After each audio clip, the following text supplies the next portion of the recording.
పెదవులకెన్నడు తెలియని నవ్వులు పరిచయమైనవి నీ వలన.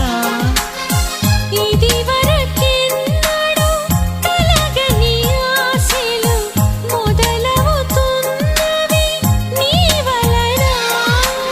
ఏమైందో ఏమో నిజంగా, లోకం మారిందో ఏమో కొత్తగా. ఏ చోట నువ్వున్నా నీ వెంట వస్తున్నా మనసు నిలవనంటే ఎలా ఆపను.